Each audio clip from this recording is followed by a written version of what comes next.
Amados irmãos, a paz do Senhor, que alegria, estamos juntos, começando mais uma semana, não é?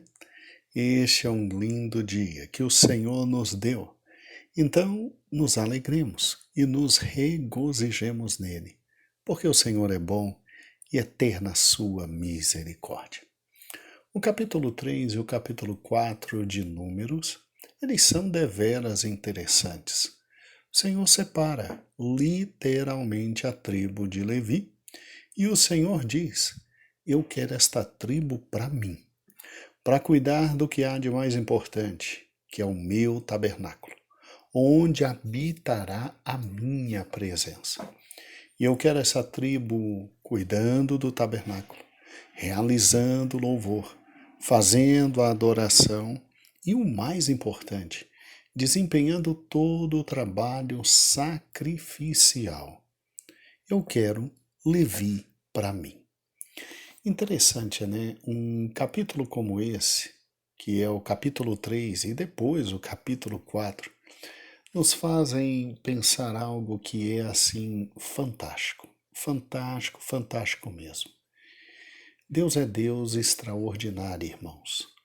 Porque, venhamos e convenhamos, se fôssemos nós, Deus, com certeza, talvez Levi fosse a última das tribos em que pensaríamos realmente sobre separar para a obra, separar para o ministério, separar para desempenhar o que havia de mais importante entre os céus e a terra, que era o cuidado do tabernáculo, onde Deus se encontraria com seu povo, que era o desempenho de todo o sacrifício, onde o povo teria o pedido de perdão aceito. Venhamos e convenhamos, né? Levi, justamente Levi. Pois é, começamos o capítulo 3 e nós vamos hoje, com a graça de nosso Senhor Jesus Cristo, pensar sobre Levi. Aqui, Pastor Gedeon Júnior, e é uma alegria tê-los comigo. Agradeço a Deus pela felicidade de poder compartilhar a palavra dele convosco. Agradeço a Deus pela felicidade de tê-lo comigo neste momento. Agradeço a você a paciência e o carinho de me ouvir mais um dia. E agradeço a Deus o ministério em que estou, a confiança que recebo por parte de todos vocês, amados pastores, e da minha pastora presidente, Loide Ramos. Vamos então ao capítulo 3. Ele é fantástico. E como eu sempre digo, realmente números é muito mais que números. Deus nos abençoe agora. Vamos juntos? No capítulo 3, você tem exatamente Deus escolhendo a tribo de Levi para fazer dela uma das tribos mais importantes de Israel. Para quem já se esqueceu, Levi foi o terceiro filho de Jacó, com sua esposa, não a preferida, porque Jacó tinha duas esposas. Você se lembra? Ele foi enganado por seu tio Labão, e aí, amando Raquel, primeiro casa-se com Lia, e depois é que tem acesso à mulher amada. Pois é, Deus vendo todo o sofrimento da irmã mais velha, Lia, que vivia loucamente amando alguém que simplesmente não lhe correspondia com amor, dá ela já 3 filhos de cara: Rúben, Simeão e Levi. Levi é o terceiro filho de Jacó. E é interessante, quando Levi nasce, isso está lá em Gênesis capítulo 29, versículo 34. O significado do nome dele está relacionado a um verbo hebraico que faz e traz a ideia de juntar ou estar unido a. Então, quando ele nasce, a sua mãe disse: o nome dele é Levi, porque meu esposo desta vez se unirá a mim, porque eu tenho dado a ele 3 filhos. Ou seja, não é possível que depois de 3 filhos, meu esposo não olhe para mim com um pouco mais de carinho, de amor, de paciência, de cuidado. Não é possível que meu esposo só tenha olhos para minha irmã. Ah, Deus, eu tô por aqui. É mais ou menos isso que esta mulher quis falar quando teve o terceiro filho, não é? Agora, infelizmente é aquilo, né? Infelizmente não se manda no coração dos outros. E Jacó segue a vida inteira, amando muito mais Raquel, né? Seu grande amor da juventude, né? Juventude entre aspas, mas tudo bem, seu grande amor da juventude. E aí, quando tem, obviamente, filhos com Raquel, José e Benjamim, né? Ele acaba por amar um pouquinho mais esses 2 filhos, principalmente José, criando uma circunstância que todos nós já sabemos e estamos com a memória bem viva, criando a circunstância de ódio dos irmãos para com José. A história de Levi começa assim, começa com o grito de uma esposa que desejava ser um pouco mais amada, que desejava ter o marido se unindo a ela, né? E eu acho fantástico como a Bíblia, nos seus detalhes, é extraordinária. Porque desde o Éden, o casamento é algo maravilhoso. Quando simplesmente Adão diz: Este é o osso dos meus ossos e carne da minha carne, será chamada varoa, porque do varão foi tirado, e deixará o homem pai e mãe e se unirá à sua esposa e serão uma só carne. Eu creio que Lia devia ter o conhecimento de tudo isso. E Lia, quando disse: O nome do meu filho é Levi, porque meu esposo se unirá a mim desta vez, ela, eu creio que não se sentia uma só carne com ele. Ela se sentia abandonada, ela não se sentia companheira, ela não se sentia amada, ela não se sentia querida. Ao contrário, a Bíblia diz de forma muito clara que a pobre era desprezada. E aí, quando veio Levi, a esperança de novo nasceu. E aí ela simplesmente disse: Poxa, agora, quem sabe, né? Ele se una a mim, quem sabe olhe para mim, quem sabe me dê um pouco mais de amor, né? Quem sabe o coração dele se divida entre mim e minha irmã. Qual foi ledo engano? Absoluto e ledo engano. E Lia consegue, de forma heróica, viver uma vida ao lado de um homem, se dedicando completamente a ele, lutando pelo amor dele, sem ser correspondida. Um dia nós vamos estudar esta personagem, ela é muito interessante. E Levi, seu filho, é o filho que vem e traz essa expectativa na mão. Traz essa expectativa. E, obviamente, como toda criança, cresce assim, não que rejeitado pelo pai de maneira alguma, mas é muito triste quando você sabe que seu pai ama mais um filho que o outro e não faz questão nenhuma de esconder isso, né? Levi cresce num ambiente onde vê uma rivalidade muito grande de sua mãe Lia com sua irmã. E o pior, Levi cresce num ambiente onde talvez visse sua mãe chorando, talvez visse sua mãe em prantos, talvez visse sua mãe sofrendo, a Bíblia não diz isso, mas pelas expressões de cada filho, meu Deus do céu, que mulher que foi arrebentada na existência, né? Eu espero que nenhuma das irmãs que estão me ouvindo agora passem por isso, passem pelo desprezo do marido, passem pela maldade do marido e passem por ver o marido tendo uma outra história de amor e abertamente, francamente falando isso. Deus livre minhas irmãs disso. Mas a nossa querida personagem passou por isso. Passou, Lia, mãe de Levi, passa por isso. E aí essa criança cresce num ambiente como esse.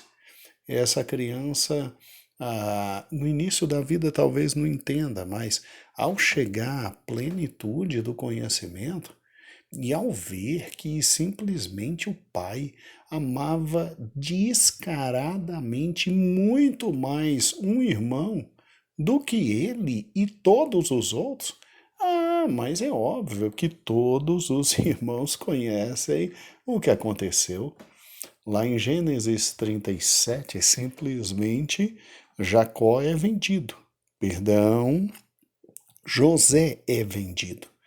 E mesmo a Bíblia não dizendo, mesmo a Bíblia destacando Rubens como aquele que tentou de alguma forma salvar o irmão, venhamos e convenhamos, Levi estava no meio, sim. Sim, Levi estava no meio e de forma descarada, creio perfeitamente que ali estava e queria vender o irmão e queria matar o irmão e vender o irmão. Quer dizer, Levi não tem assim um currículo muito interessante para ser aquela tribo que Deus olharia e simplesmente diria: são esses que eu quero, que cuide do que há de mais relevante para mim, que é o meu tabernáculo. O meu tabernáculo. Venhamos e convenhamos, né? Tudo bem que pouca coisa se fala sobre Levi, mas quando fala, não é muito honrosa, né? Os irmãos se lembram que Levi e Simeão tinham uma irmã chamada Diná e que ela foi, infelizmente, estuprada, tá? Por simplesmente o filho do líder de toda a terra de Siquém, tá? Era o rei da terra de Siquém. E aí, quando ficaram sabendo, mas ficaram indignados, indignados. Aí todo mundo sabe, o pai do rapaz procura Jacó para tentar resolver a situação, e aí os filhos tomam a dianteira e dizem assim: não, tem como casar, mas vocês têm que ser circuncidados. E aí, em razão disso, Siquém inteira, todos os homens são circuncidados e no dia de maior dor, que era o terceiro dia, sai Levi e sai Simeão e matam todos os homens daquela cidade. E ainda voltam trazendo literalmente boi, vaca, riqueza. Quer dizer, gente muito boa, né? Gente muito boa, meu Deus do céu. Por causa dessa, inclusive, vergonhosa vingança, eles colocaram Jacó numa situação muito, mas muito, muito perigosa. Muito perigosa. Pois é, irmãos.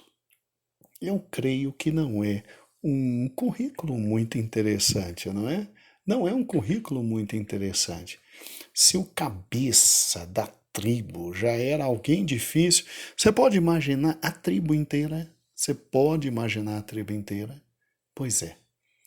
Apesar de um início tão desastroso como esse, é essa tribo que Deus escolhe. É essa tribo que Deus escolhe.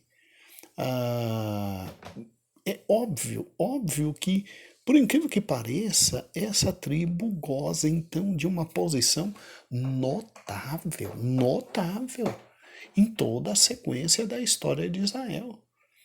E o que eu acho interessante é exatamente isso, como é que Deus pode pegar sujeitinhos tão difíceis como Levi, e como é que Deus pode simplesmente, gerações posteriores, fazer dos que vieram dos lombos de Levi homens tão grandes? Se você não sabe, Levi gerou 3 grandes filhos. E no meio desses 3 filhos vem quem? Vem um descendente que é simplesmente o maior profeta de todos os tempos no meio de Israel, que foi Moisés. Moisés? Sim, Moisés era da tribo de Levi. Moisés era da tribo de Levi. Então, foi simplesmente o maior legislador hebreu, o maior de todos os grandes profetas de Deus naquela terra, e ele era simplesmente descendente de Coate. E Coate era filho de Levi. Levi gerou Gerson, Coate e Merari. Gênesis 46:11 diz isso. E lá de Coate vem exatamente o nosso grande Moisés. O nosso grande Moisés. E é incrível que outros também grandes profetas, como, por exemplo, Ezequiel, Jeremias, Zacarias, todos são filhos de Levi, né? Filhos assim, filhos como descendentes, né? Filhos como descendentes. E tantos outros famosos também do Novo Testamento vêm de Levi. Vêm de Levi. O mais notável deles, ao que me lembra agora, foi denominado de apóstolo Mateus, né? Era filho ali da descendência de Levi, né? Agora olhe para cá, olhe que fato interessante. Como é que coisas começam tão ruim, sujeitinhos, são tão difíceis de caráter e com o tempo Deus consegue consertar exatamente esta ramificação tão torta, né? É incrível. Se você parar e pensar, o que nasce torto, muitas vezes não cresce torto. O Senhor simplesmente conserta e por sua misericórdia refaz. Então, depois de toda esta maravilhosa sequência de fatos terríveis na vida, Levi consegue gerar 3 filhos, Gerson, Coate e Merari.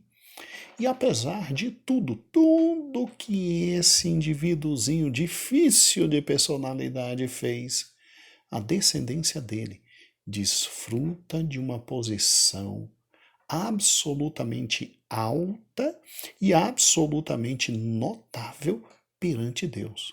Sabe o que é isso? Isso é graça. Isso é graça. Interessante como a dificuldade de caráter do grande Levi foi transformada em bênção, e os descendentes dele se tornam representantes dos israelitas diante de Deus. Gente, olha que coisa, meu Deus do céu! São eles que estão entre Israel e Deus. São eles que simplesmente têm o poder de chegar perto do Senhor Deus com sacrifício e pedir perdão. E pedir perdão, né? De novo, ele gera 3 grandes chefes de clãs, Gerson, Coate e Merari, né? E simplesmente todos eles que nasceram antes da imigração para o Egito, que eles nascem antes do povo descer para o Egito.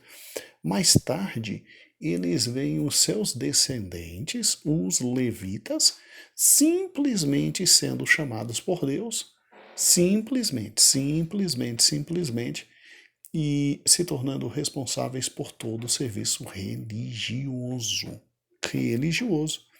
Então, é óbvio que todos os sacerdotes de Israel pertencem à tribo de Levi. Então, Levi é um desses que desce para o Egito com a personalidade bem torta, né? Com uma vida bem difícil. Mas 400 anos a tribo de Levi lá está e cresce. E por incrível que pareça, é uma tribo que de alguma forma é atingida pela misericórdia de Deus, porque olhe que fantástico. No exato momento em que os hebreus estavam adorando o boi, o bezerro de ouro, Quando Moisés desce, que vê aquilo, que desce do Sinai, que vê aquilo, ele disse: olha, quem não se misturou com essa nojeira, que tire as suas espadas e mate quem se misturou com essa nojeira. Adivinha quem se levantou e quem simplesmente matou mais de 3.000 homens? A tribo de Levi. A tribo de Levi. Então, olha que interessante. Foi uma tribo que simplesmente viu as grandezas de Deus lá no Egito, e mesmo que no meio dela tivesse alguém com conceitos errados sobre Deus, voltar atrás e simplesmente não mais profanaram o nome do Senhor. Olha que interessante, olha que tribo que foi se destacando, né? Então, de alguma forma, o conhecimento de Deus voltou quando Moisés trouxe a intervenção. E era uma tribo séria, uma tribo dedicada, uma tribo que quando Moisés subiu para o monte, e obviamente ela podia se misturar com todas as outras que se misturaram com aquele caso horrível do bezerro de ouro, eles não se misturam, eles ficam longe, e quando Moisés diz, ó, mata, são os primeiros a atirar e a matar. Tamanho o ódio que estava no coração deles de verem uma profanação como aquela.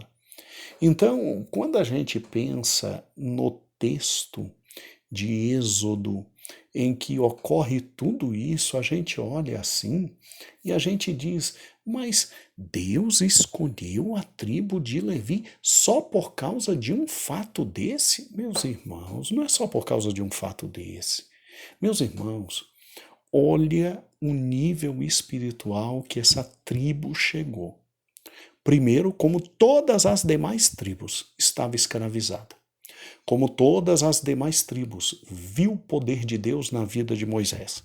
Como todas as demais tribos, saiu do Egito, cumprindo absolutamente tudo que Deus tinha dito. Como todas as demais tribos, andou pelo deserto. Obviamente que errou no início do caminho, como as demais tribos reclamou, e aí Deus teve que ter misericórdia lá nos casos de Mara, Refidim e etc. Agora, olhe que interessante. É uma tribo que, depois de caminhar e chegar com todas as demais tribos ali no Monte Sinai, viu Moisés subir, viu Moisés chegar lá em cima. E olhe que interessante. Não há descrição de que desta tribo alguém chegou para Arão e disse, ó, Moisés não vai descer mais não. Faz aí deuses pra gente, porque simplesmente Moisés não desce e a coisa tá feia e Moisés está morto. Não há descrição de que eles pediram isso. E, ao contrário, ao que parece pelo texto bíblico, eles ficaram de longe. Eles ficaram, às vezes, até enojados com aquilo. E ao verem toda a malícia, toda a prostituição que estava naquele momento ali ao redor do bezerro de ouro, ficaram afastados. Viram Moisés descendo, como todas as demais tribos viram, e Moisés, ao chegar e encarar todo mundo, Moisés disse assim, que palhaçada é essa? Aí Arão disse, não, foi o povo que me obrigou e etc, etc. Pois é, aí Moisés disse, olha, vocês não deveriam ter feito isso, vocês irritaram a Deus. E aí quando Moisés disse, olha, quem não está nessa palhaçada, que tire sua espada e que mate, foram os primeiros a tirar a espada e a matar. Irmãos, olha o nível deste povo. Olha o nível desse povo. Olha de onde eles saíram. Olha o tanto que esse povo chegou a crescer diante da presença de Deus. Então não foi à toa que esta grande tribo foi escolhida pelo Senhor. Eu acho muito bonito o capítulo 3, porque quando como introdução, a escolha da tribo de Levi, a gente vê o que Deus pode fazer na vida de uma família. O que Deus pode fazer na vida de uma família. É por isso que a gente não desiste nunca do Evangelho. Talvez o pai, o avô, o bisavô, o trisavô, o grande patriarca tenha sido alguém meio difícil. Às vezes até absolutamente incrédulo, às vezes até com um comportamento absolutamente reprovável. Mas, à medida que o tempo passa e a presença de Deus se manifesta em uma família, tudo pode mudar. Tudo pode mudar. Meu irmão, creia nisso, creia nisso. Nunca se afaste da presença de Deus. Sabe por quê? Porque as misericórdias do Senhor vão cercando os nossos descendentes, de tal forma que lá na frente, a gente tem uma família absolutamente dedicada e forte na presença do Senhor. Levi é a maior prova disso. Levi é a maior prova de que pau que nasce torto não precisa morrer torto e nem crescer torto. Ao contrário, Deus é Deus de graça e de misericórdia. Ninguém nas nossas famílias precisa ter o canto de Gabriela. Eu nasci assim, eu cresci assim, eu vou ser assim, eu vou morrer assim, Gabriela. Não, não, não, não, não, não, não, não, não. Deus é Deus que muda destinos de família. E a família de Levi é uma prova fantástica disso. Então, olha que interessante.